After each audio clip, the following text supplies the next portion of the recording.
Hello and welcome साथियों, मेरा नाम है दिलवीर सिंह खालसा और आज की क्लास में मैं आप सबका करता हूं स्वागत। साथियों, आप साथी जानते ही हैं कि कुछ क्लासेस आपके साथ जेकेएसबी जेएसए के जो एग्जामिनेशन में इकोनॉमिक्स के क्वेश्चन हुए हैं, इस क्लास में वो आपके साथ डिस्कस कर रहे हैं। ऑलरेडी ये सीरीज में आपके साथ 4 पार्ट्स हो चुके हैं। ऑलमोस्ट 85 क्वेश्चन हम आपके साथ डिस्कस कर चुके हैं। ना सिर्फ वो आपके पास 85 क्वेश्चन हैं, बल्कि वो आपके पास 85 टॉपिक्स आ रहे हैं। आप दोस्तों ने गुजारिश करेंगे जिन्होंने पहले 4 पार्ट्स नहीं देखे हैं, प्लीज़ पहले 4 पार्ट देख लीजिएगा। फिर आज की क्लास में आप जो है वो और बेहतर तरीके से सीख पाएंगे।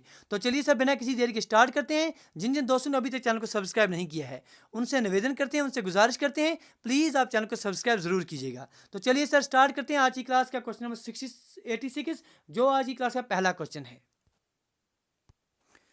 चलिए, क्वेश्चन आपकी स्क्रीन के ऊपर बिल्कुल इस तरह से है।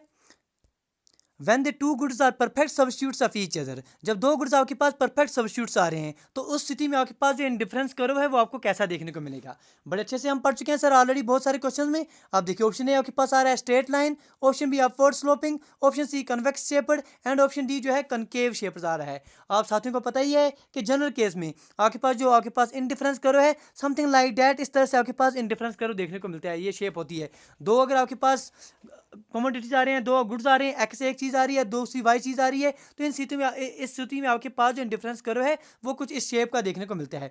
लेकिन अगर आपके पास सिचुएशन ऐसी बन जाती है कि दो चीज़ें आपके पास जो है वो परफेक्ट सब्स्टिट्यूट्स आ रहे हैं, फॉर एग्जाम्पल आपके पास 10 रुपये का नोट है सर और आपके पास 10 रुपये का सिक्का है, तो ये परफेक्ट सब्स्टिट्यूट्स आपके पास क्या लाए हैं। तो ऐसी स्थिति में आपके पास जो इंडिफरेंस कर्व आता है वो आपके पास हमेशा एक स्ट्रेट लाइन होती है। या आपके पास एक एक्स कमोडिटी आ गई, ये वाई कमोडिटी आ गई। If these two goods are perfect substitutes, then in that very case the indifference curve जो है वो आपके पास एक स्ट्रेट लाइन होती है। ऑप्शन ए बहुत अच्छे, आप दोस्तों के आंसर सही आ रहे हैं। चलिए सर, क्वेश्चन नंबर 87 की तरफ बढ़ रहे हैं। क्वेश्चन नंबर 87 आपकी स्क्रीन के ऊपर बिल्कुल इस तरह से दिया गया है।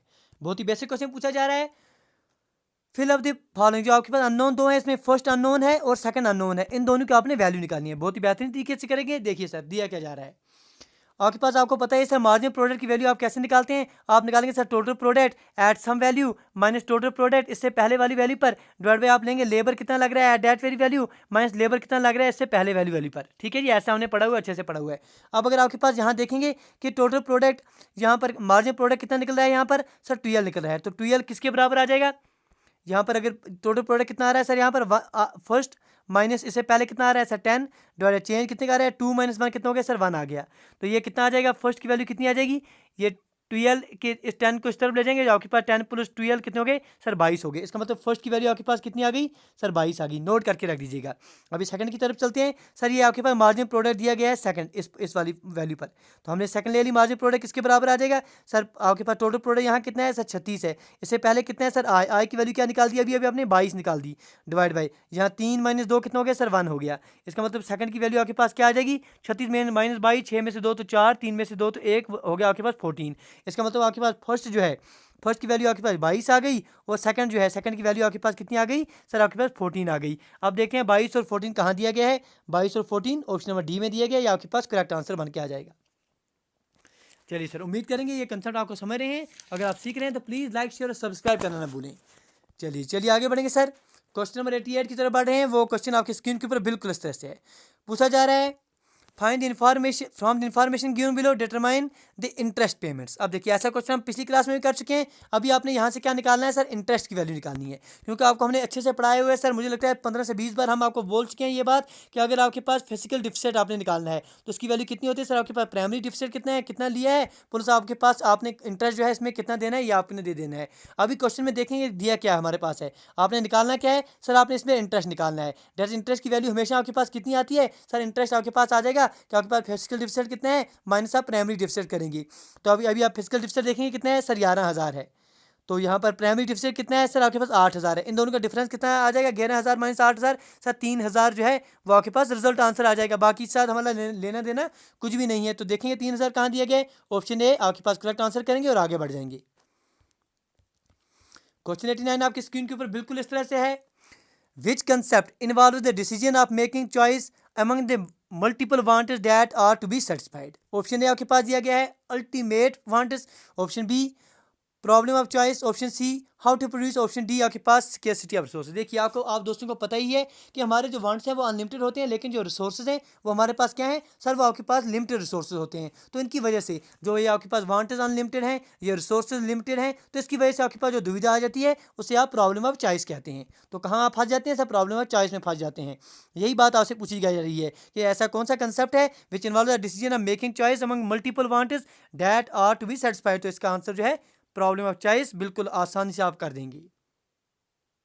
चलिए सर आगे बढ़ेंगे, क्योंकि रिसोर्स जो है लिमिटेड होते हैं और हमें जो है प्रॉब्लम ऑफ चॉइस की जो है ये प्रॉब्लम ऑफ चॉइस की सामना करना पड़ता है। चलिए आगे बढ़ेंगे। क्वेश्चन नंबर 90 आपकी स्क्रीन के ऊपर बिल्कुल इस तरह से है, changes in dash effect the credit creation by the bank through altering the cost of credit. अब देखिए इनमें से किसमें चेंज करेंगे जो इफेक्ट करेगा credit creation by the bank through altering, जब चेंज करेगा कॉस्ट ऑफ क्रेडिट को। क्या मार्जिन रिक्वायरमेंट को चेंज करने से इसको फर्क पड़ेगा सर? बिल्कुल नहीं पड़ेगा। मॉडल सस्टेन को चेंज करने से पड़ेगा? बिल्कुल भी नहीं पड़ेगा। ओपन मार्केट ऑपरेशन को चेंज करने से पड़ेगा? बिल्कुल भी नहीं पड़ेगा। तो करेक्ट आंसर क्या आ जाएगा सर? बिल्कुल आपके पास option number C, that is bank rates आ जाएगा। बहुत आसानी से जो है आप दोस्त इसका आंसर कर देंगे। चलिए आगे बढ़ेंगे सर। क्वेश्चन नंबर 91 आपकी स्क्रीन के ऊपर बिल्कुल इस तरह से दिया जा रहा है, which major of the macroeconomic stabilisation programme stated at the government can justifiably raise under user charges on the public utilities like electricity, irrigation, transportation and water. आपको पूछा जा रहा है किस मैक्रो इकोनॉमिक स्टेबलाइजेशन प्रोग्राम के द्वारा ये justify किया गया था कि गवर्नमेंट जो है वो रेज कर सकती है, बढ़ा सकती है चार्जेस जो कर रही है किस पर, पब्लिक यूटिलिटी, जैसे इलेक्ट्रिसिटी हो गए, इरिगेशन हो गए, ट्रांसपोर्टेशन हो गए, वाटर हो गए। तो ये क्या आपके पास इसका क्या ये आपके पास कौन सा मैक्रो इकोनॉमिक स्टेबलाइजेशन आ रहा है? बैलेंस ऑफ पेमेंट एडजस्टमेंट आएगा? ऐसा बिल्कुल भी नहीं आएगा। फाइनेंशियल सेक्टर रिफॉर्म्स आएंगे? सर बिल्कुल भी नहीं आएंगे। कंट्रोल ऑफ इन्फ्लेशन की तरफ हम बढ़ नहीं रहे हैं। हमने इसके रिलेटेड आपके पास एक कंसेप्ट आपको ऑलरेडी पढ़ाया था, जिसे हमने आपके पास फिजिकल करेक्टनेस समथिंग ऐसा नाम दिया था। तो ये जो कंसेप्ट उसके रिलेटेड आ रहा है फिजिकल एडजस्टमेंट, आपने इसको कंसेप्ट दे दिया नाम। Correct answer option number C आपके बिल्कुल आपको आ जाना चाहिए। क्वेश्चन 92 आपकी स्क्रीन के ऊपर बिल्कुल इस तरह से है, आप बताइए जी, in which economy private sector has a freedom to choose it is line of production but the government keeps an eye watch on the activities. इनमें से कौन सी आपके पास इकोनॉमी ऐसी आ रही है जिसमें प्राइवेट सेक्टर को इजाजत है, वो फ्रीडम रखते हैं कि वो चूज करें लाइन ऑफ प्रोडक्शन, लेकिन ख्याल रखने वाली बात यह है कि गवर्नमेंट जो है एक आंख वो है उस पर नज़र बनाए रखती है। ऑप्शन ए, क्या ये सोशलिस्ट आ रहा है? ऐसा नहीं सर, ऐसा तो नहीं आ सकता है कि जो प्राइवेट सेक्टर हैं, जो आपके पास प्राइवेट सेक्टर हैं, उनको आज़ादी हो, फ्रीडम हो कि वो चूज़ करें लाइन ऑफ प्रोडक्शन और गवर्नमेंट जो है सिर्फ इन पर नज़र रखी हुई हो। ऐसी बात तो नहीं है। कैपिटलिस्ट इकोनॉमी की तरफ हम बढ़ नहीं सकते, मार्केट इकोनॉमी तो ये हो नहीं सकता। ये आपके पास क्या आ जाएगा सर? आपके पता ही आपके अक्सर ममालिक में ये चीज़ आपको आज देखने को मिलती है कि हम जो है मिक्सड इकोनॉमी की तरफ बढ़ रहे हैं।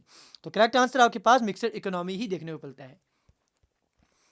क्वेश्चन 93 आपकी स्क्रीन के ऊपर, चलिए जी बताइए सर इसका आंसर आपकी स्क्रीन के ऊपर बिल्कुल इस तरह से है, a consumer consumers only two goods. आपके पास एक कंज्यूमर है, सिर्फ वो दो चीज़ें खरीद रहा है, एक तो वो एक्स खरीद रहा है, एक तो वो वाई खरीद रहा है। अच्छी बात है sir. The consumer chooses a combination of two goods with margin utility of X equal to 30। अब वो ये दो चीज़ें इस तरह से चूज़ कर रहा है कि आपके पास जो मार्जिन यूटिलिटी एक्स की है उसे 30 मिल रही है और जो मार्जिन यूटिलिटी वाई है उसको 20 की मिल रही है। अगर प्राइस एक्स का आपके पास 6 रुपीज़ पर यूनिट मिल रहा है तो आपसे पूछा जा रहा है कि वाई की प्राइस जो है पर यूनिट आपको कितनी मिलेगी अगर कंज्यूमर जो है इक्विलिब्रियम पर है। देखिए सर इसके रिलेटेड बहुत बेहतरीन तरीके से, अगर आप दोस्तों ने हमारी लास्ट क्लास देखी होगी सर, क्वेश्चन नंबर 80 में हमने बहुत ही एक बेहतरीन कंसेप्ट आपको दिया था, जिसे हमने नाम क्या दिया था, अगर आप दोस्तों को याद है, law of equi marginal utility, something like that हमने अच्छे से पढ़ा था कि आपके पास वहाँ से जब आपने पढ़ा था कि मार्जिनल यूटिलिटी ऑफ मनी या मार्जिनल यूटिलिटी ऑफ एक्सपेंडिचर आप कैसे निकालते हैं, आप इस्तेमाल करते हैं sir marginal utility of good divide by the price of that very good. ये कंसेप्ट हमने पीछे पढ़ा था। अभी कंसेप्ट आ रहा है कि जो कंज्यूमर है, जो कस्टमर है, वो आपके पास इक्विलिब्रियम पर है। तो कंडीशन क्या बन के आ जाएगी सर? कंडीशन कुछ भी नहीं आपके पास बन के आ जाएगी, वहाँ पर हम लेंगे कि आपके पास जो मार्जिनल यूटिलिटी आ रही है एक्सपेंडिचर की, जो पैसे की आ रही है वो सेम रहनी चाहिए। तो वहाँ पर हम क्या करेंगे सर, मार्जिन यूटिलिटी जो आपके पास एक्स की आ जाएगी डिवाइडेड जो प्राइस होगा एक्स का, ये किसके बराबर आ जाएगा, जो मार्जिन यूटिलिटी होगी वाई की डिवाइडेड जो प्राइस होगी वाई की। अब क्या करना है सर? कुछ भी नहीं करना है। अब देखिए मार्जिन यूटिलिटी एक्स की कितनी दी गई है सर? 30 दी गई है, तो लिख लेंगे 30 divide by price of x कितना दिया गया है पर यूनिट, आपके पास 6 दिया गया है, लिख लेंगे 6। मार्जिन यूटिलिटी ऑफ वाई कितनी दी गई है सर? 20, लिख लेंगे 20 डिवाइड बाई आपने क्या निकालना है? प्राइस ऑफ वाई निकालना है। तो बचा क्या? अब कुछ भी नहीं करना है सर, 10 से करेंगे, 10 2 ज़ा 20, 10 3 ज़ा 30, 3 1 ज़ा 3, 3 2 ज़ा 6, 2 2 ज़ा 4 जो है आपके पास that is price per unit Y की कितनी आ गई? 4 आ गई। तो करेक्ट आंसर क्या आ जाएगा आपके पास? ऑप्शन नंबर सी, बहुत आसानी से आप देख रहे हैं सर, आज हम क्यों आपके साथ रफ्तार में क्लास थोड़ी कर रहे हैं, क्योंकि आप दोस्तों ने ऑलमोस्ट सारे कंसेप्ट हम हमारे से सीख चुके हैं। जो कंसेप्ट नया होगा, जो आपने नहीं पढ़ा होगा, उस पर हम थोड़ी बात कर लेंगे, वरना बाकी सारे जो हैं आप पढ़े हुए हैं। चलिए आगे बढ़ेंगे। क्वेश्चन नंबर 94 आपकी स्क्रीन के ऊपर बिल्कुल इस तरह से है, बताइए, आंसर कीजिए। Expenditure incurred on civil administration and defence is classified as, बताइए जी। वो एक्सपेंडिचर जो खर्चा कर रहे हैं आप सिविल एडमिनिस्ट्रेशन पर कर रहे हैं, डिफेंस पर कर रहे हैं, क्या आप उसे प्लान एक्सपेंडिचर कहेंगे, क्या आप उसे डेवलपमेंट एक्सपेंडिचर कहेंगे, क्या आप उसे कैपिटल एक्सपेंडिचर कहेंगे, क्या आप उसे नॉन प्लान एक्सपेंडिचर कहेंगे? सर ये सारी टर्में हम आपसे अच्छे से डिस्कस कर चुके हैं, क्योंकि सर प्लान एक्सपेंडिचर में तो आएगा नहीं। सर डिफेंस पर कर रहे हैं, सिविल एडमिनिस्ट्रेशन पर कर रहे हैं, तो डेवलपमेंट ऑफ इंफ्रास्ट्रक्चर वगैरह तो कुछ बना ही नहीं रहे हैं। कैपिटल एक्सपेंडिचर तो आप जा नहीं सकते, को बचा क्या हमारे पास? सिर्फ ऑप्शन डी जो है इसका मोस्ट अप्रोप्रिएट आंसर बच जाता है, नॉन प्लान एक्सपेंडिचर। क्वेश्चन 95 आपकी स्क्रीन के ऊपर बिल्कुल इस तरह से है, अटेम्प्ट कीजिए sir. What will be the effect of an increase in the quantity of money on the aggregate demand करो, आप बताइए सर। अगर आपके पास इनकम, आपकी जो सोर्स ऑफ इनकम है, पैसा जो है वो बढ़ रहा है आपके पास, तो आपके पास एग्रीगेट डिमांड करो कहाँ की तरफ जाएगा? जब आपके पास ऐसा क्वेश्चन दिया जाए, जब ये मेंशन नहीं किया जाए कि आपके पास जो डिमांड करो है उसमें आपके पास गुड्स जो है वो इंफीरियर गुड्स हैं या आपके पास नॉर्मल गुड्स की बात हो रही है, when it is not given the question that the goods with which you are dealing और वेद इधर आपके पास वो इन्फीरियर गुड्स हैं या वो आपके पास नॉर्मल गुड्स की बात कर रही है, तो उस सूरत में आप अपने मद्देनज़र अपने दिमाग में ये बात रखेंगे कि बात जो है हमेशा आपके पास अच्छे गुड्स की हो रही है, इन्फीरियर गुड्स की बात नहीं हो रही है, नॉर्मल गुड्स की बात हो रही है। तो आपको पता है कि नॉर्मल गुड्स में क्या है, आपके पास जब इनकम बढ़ जाती है, जब पैसा बढ़ जाता है, तो डिमांड जो है, डिमांड करो हमारा राइट में शिफ्ट हो जाता है, उसकी डिमांड जो है ज़्यादा बढ़ जाती है। ये बात भी आपको बताते चलें, इसका करेक्ट आंसर क्या आ जाएगा अब आपके पास? बहुत ही आसानी से जो है आप इसका आंसर ऑप्शन नंबर बी मारे कर देंगे। ये तो अच्छी बात होगी, आपने पढ़ लिया। इसके साथ साथ आप रिवाइज कर दीजिए, हमने आपको पढ़ाया था कि अगर आप मूवमेंट करें along the demand curve, it takes place when there is change in the price of that very good. जिस चीज़ की आप बात करें उस चीज़ की अगर प्राइस की चेंज हो रही है, then you see the movement along the demand curve. लेकिन अगर आपके पास चेंज हो रही है पर बाकी चीज़ों की, इसकी प्राइस ऑफ द गुड छोड़ के बाकी चीज़ों की जो जो जिन पर ये फैक्टर्स, बाकी फैक्टर्स जिन पर ये डिमांड निर्भर कर रही है, उनमें चेंज आ रही है, तो आपके पास शिफ्ट इन डिमांड करो देखने को मिलेंगे। फॉर एग्जांपल टेस्ट चेंज हो रहा है, टेस्ट इन फेवर आ रहा है, तो आपके पास राइट शिफ्ट देखने को मिलेगी। या आपके पास बाकी कमोडिटीज़ जैसे इनके कंप्लीमेंट्स होते हैं, सब्स्टिट्यूट्स हो सकते हैं, उनमें क्या फर्क पड़ रहा है, उसकी वजह से इसमें जो है शिफ्ट देखने को मिलेंगे। वायरस अगर इसकी प्राइस में चेंज हो रही है, तो सिर्फ आपके पास मूवमेंट अलोंग द डिमांड करो देखने को मिलेंगे। चलिए चलिए चलिए आगे बढ़ेंगे। क्वेश्चन 96 आपकी स्क्रीन के ऊपर बिल्कुल इस तरह से है sir. The margin rate of technical substitution between two perfect substitute factors क्या होता है? वो आपको पता होना चाहिए कि सर आपके पास दो परफेक्ट सब्स्टिट्यूट्स हैं, ये दो परफेक्ट सब्स्टिट्यूट फैक्टर्स की बात हो रही है। ठीक है जी, दो परफेक्ट सब्स्टिट्यूट फैक्टर्स आ रहे हैं, प्रोडक्शन में आप काम करें, दो परफेक्ट सब्स्टिट्यूट आपके पास हैं, तो उसके संबंध में जो margin rate of technical substitution होता है वो आपके पास क्या होता है? सर आपने हमारे साथ बहुत अच्छे से पढ़ा है कि आपके पास जो margin rate of technical substitution दो परफेक्ट सब्स्टिट्यूट फैक्टर्स का हमेशा it always remains constant.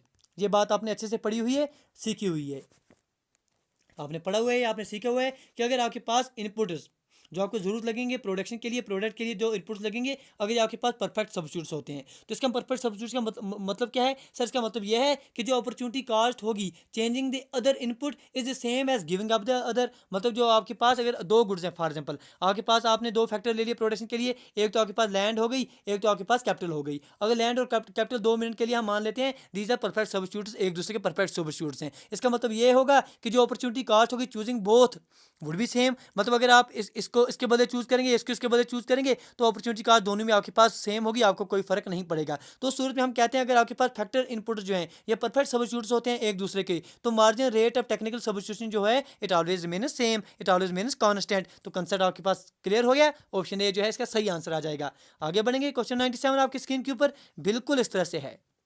Why does total revenue करो स्टार्ट फ्रॉम? अब बताइए सर, टोटल रेवेन्यू करो आपके पास स्टार्ट कहाँ से होता है? अब आप दोस्तों को पता होना चाहिए सर टोटल रेवेन्यू क्या है। आप दोस्तों को पता है सर टोटल रेवेन्यू क्या होता है? सर टोटल रेवेन्यू जो है हम पी इंटू क्यू लेते हैं, wire P is the price of a good, Q is the जो आपके पास फिल्म का आउटपुट आ रहा है। सर फिल्म जो है 50 गड़ियाँ बना रहा है, एक गड़ी वो 10 रुपये में बेच रहा है, तो फिल्म का जो रेवेन्यू है टोटल कितना आ जाएगा? सर वो 500 का जो है उसके पास टोटल रेवेन्यू आ जाएगा। अब रेवेन्यू और जो आपके पास आउटपुट होता है, इनमें एक डायरेक्ट संबंध देखने को मिलता है। आपको पता है सर ये आपके पास आउटपुट हो गया, ये आपके पास रेवेन्यू हो गया। जब जब आपके पास आउटपुट बढ़ता जाएगा आपका रेवेन्यू बढ़ता जाएगा। ठीक है जी, यहाँ पर अगर आपके पास अगर एक कोई पॉइंट ले रहे हैं, यहाँ पर अगर यहाँ पर कुछ आपके पास आउटपुट यहाँ पर कुछ आ रहा है तो रेवेन्यू इसके मुताबिक आपको कुछ मिलेगा। अगर आप आउटपुट आप इंक्रीज कर देंगे तो इसके मुताबिक आपके पास रेवेन्यू जो है वो इंक्रीज हो जाएगा। ये चीज़ आपने पढ़ी है। तो आपको पूछा क्या जा रहा है क्वेश्चन, बेसिक क्वेश्चन पूछा जा रहा है कि टोटल रेवेन्यू करो स्टार्ट कहाँ से होगा। सर कहाँ से स्टार्ट होगा, आप देख रहे हैं कहाँ से स्टार्ट हो रहा है। टोटल रेवेन्यू करो आपके पास अगर इस तरह से आप बना रहे हैं तो कहाँ से स्टार्ट हो रहा है, बिल्कुल सर आपके पास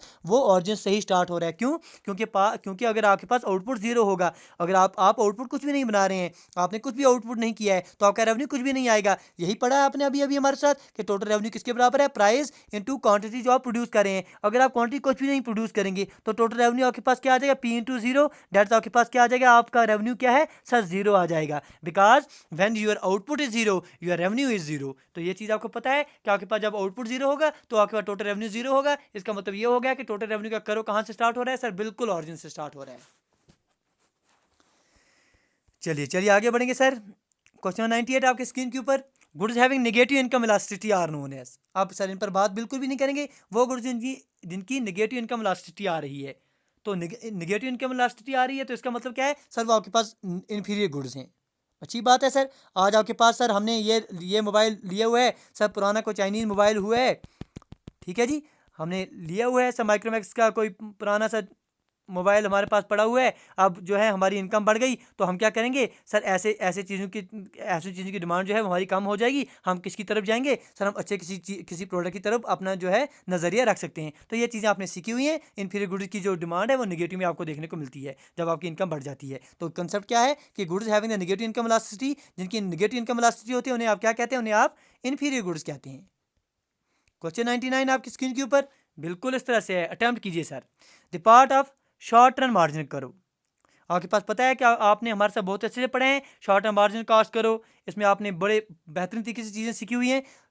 वो पार्ट आपके पास शॉर्ट रन मार्जिन कॉस्ट करो का which lies above the minimum point of the average variable cost. वो पॉइंट जो किससे ऊपर जा रहा है, वो पॉइंट जो आपके पास पूछा जा रहा है कि वो part short run margin cost करो का विच लाइज अबव द, जो minimum point of average variable cost करो के ऊपर रहता है, उसे आप क्या कहते हैं, डैश ऑफ द फिल्म। क्या आप उसे option A long run supply curve कहेंगे, option B short run supply curve कहेंगे, option C long run demand curve कहेंगे, या ऑप्शन डी आपके पास शॉर्ट रन डिमांड करो कहेंगे। अब देखिए ये चीज़ें जो हैं सारे के सारे आप बहुत बेहतरीन तरीके से हमारे साथ सीख चुके हैं।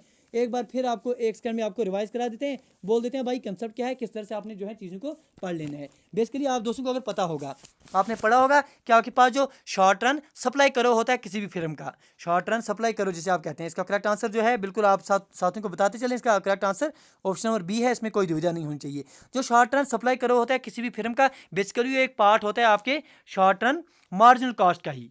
बिकॉज आपके पास अगर आपको कुछ बुली बट के यादें इस तरह से याद होंगी कि आपके पास इस तरह से हम बनाते हैं इसका करो, या आपको पता ही है, या आपके पास समथिंग लाइक डैट, या आपके पास हो गया शॉर्ट रन मार्जिन कॉस्ट करो आ जाता है ये, या आपके पास एवरेज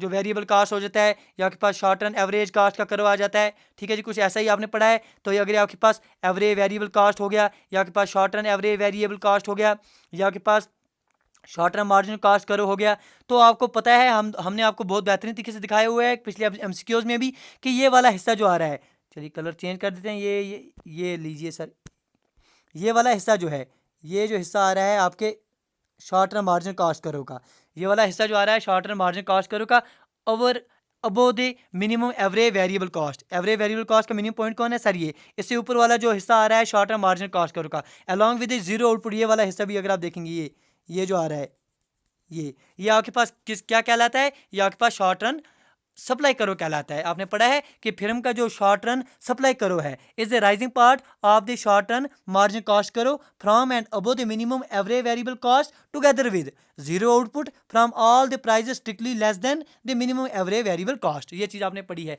कि ये वाला जो हमने ग्रीन में आपके पास कलर किया, ये वाला आपके पास शॉर्ट रन सप्लाई करो कहलाता है। तो यही क्वेश्चन पूछा गया था आपसे कि the part of the short run margin cost करो, वो वाला हिस्सा शॉर्ट रन मार्जिन कॉस्ट करो का जो कहाँ से ऊपर आ रहा है, मिनिमम एवरेज वेरिएबल कॉस्ट के ऊपर से आ रहा है, उसे आप क्या कहेंगे, उसे आप शॉर्ट रन सप्लाई करो कहेंगे फिल्म का।